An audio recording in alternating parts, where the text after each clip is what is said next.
În urmă cu miliarde de ani planeta Marte găzduia lacuri, râuri și chiar oceane, însă ce s-a întâmplat cu toată apa rămâne un mister.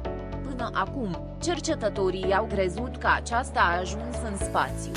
Însă, conform unui nou studiu, o mare parte din apă a rămas blocată în scoarța marțiană.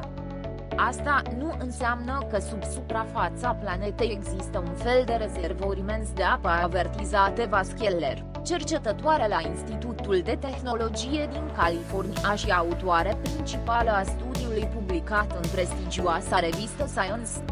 Spunem că scoarța este alcătuită din ceea ce numim minerale hidratate, adică minerale care au apă în structura lor, a declarat ea.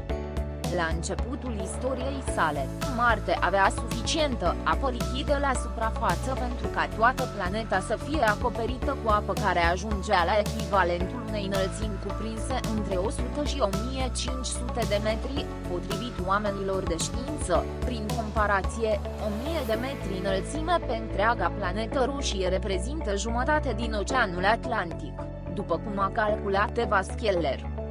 Astăzi există doar până la între 20 și 40 de metri înălțime, conform aceleiași măsurători. Apa este prezentă fie în atmosferă, fie sub formă de gheață în calotele polare sau în subsolul marțian. Ce s-a întâmplat cu restul de apă? Până acum, cercetătorii considerau că pierderea acestei ape a fost cauzată de evapoarea atmosferică. Acest fenomen există și pe Pământ, însă este mai pronunțat pe Marte datorită gravitației reduse. Moleculele de apă sunt compuse din oxigen și hidrogen, iar 1 atomii de hidrogen sunt foarte ușori, a explicat Eva Skeller.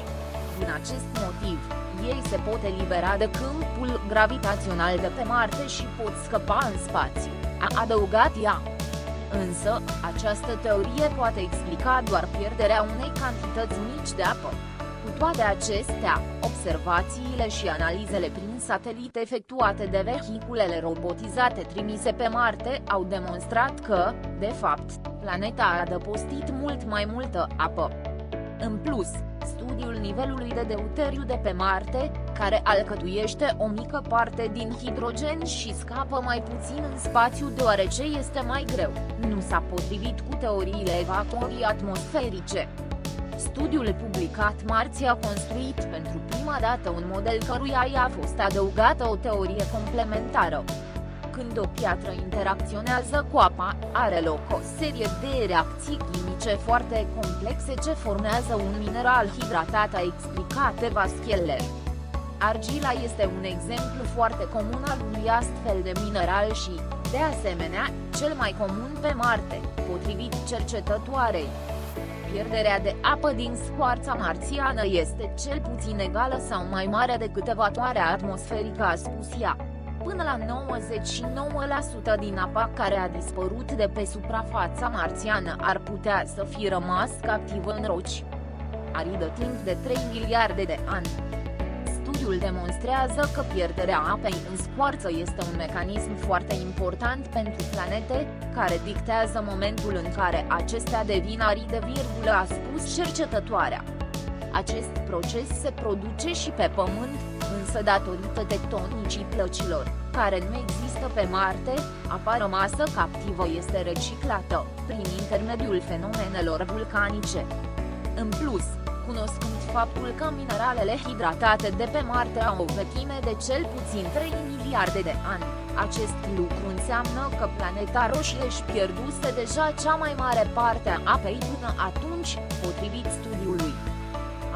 Acum 3 miliarde de ani, Marte era mai mult sau mai puțin așa cum o știm astăzi, a declarat Skeller. Cercetătoarea speră să poată perfecționa diferitele scenarii luate în considerare în studiul său cu ajutorul roverului Perseverance al NASA, care a ajuns recent pe Marte.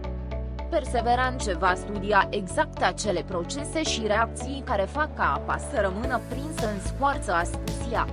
S-ar putea dovedi cea mai importantă piesă a puzzle-ului, oferind un răspuns definitiv la această enigmă.